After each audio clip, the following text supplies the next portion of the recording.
సత్యసాయి జిల్లా పుట్టపర్తిలోని ప్రశాంతి నిలయంలో బుద్ధ పౌర్ణమి వేడుకలు ఘనంగా ప్రారంభమయ్యాయి. సాయి కుల్వంత్ మందిరంలో వేద మంత్రోచ్చరణ నడుమ Sathya Sai central trust managing trustee RJ Ratnakar సతీమణి హిమవాహిని జ్యోతి వెలిగించి వేడుకలను ప్రారంభించారు. విదేశాలైన మయన్మార్, నేపాల్, శ్రీలంక, షియా, Japan, Laos, Malaysia, Singapore, Taiwan లాంటి 9 దేశాలకు చెందిన సాయి భక్తులు పెద్ద సంఖ్యలో పాల్గొని సాయి కుల్వంత్ మందిరంలో బుద్ధుడి ఉత్సవ విగ్రహాన్ని ప్రత్యేకంగా అలంకరించారు. బుద్ధ పౌర్ణిమ విశిష్టత గురించి బౌద్ధ సన్యాసి కెంపపో మావోసేర్ వాసుదేవ్ కిలాని భక్తులకు వివరించారు. ఆధ్యాత్మిక సేవ, ప్రేమ, సన్మార్గంలో ప్రయాణించాలని బుద్ధుడు సత్యసాయి సందేశాన్ని అందించారని పేర్కొన్నారు. శ్రీలంక దేశానికి చెందిన భక్తులు గురుల రక్ష, నాగరక్ష నృత్యాలను ఆకట్టుకునేలా ప్రదర్శించారు. సత్యసాయి బుద్ధుడి గీతాలను శ్రావ్యంగా ఆలపించారు. వేడుకలకు తరలివచ్చిన భక్తులతో ప్రశాంతి నిలయం కిటకిటలాడింది.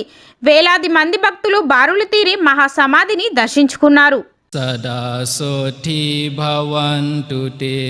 Our heartful thanks also to all of you in being here to make the Buddha Purnima that more blissful. There is a profound similarity in the teaching of the Lord Buddha and Bhagavan Sri Satya Sai Baba.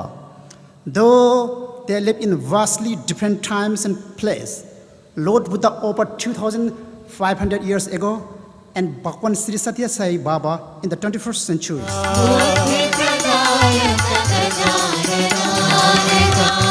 Hari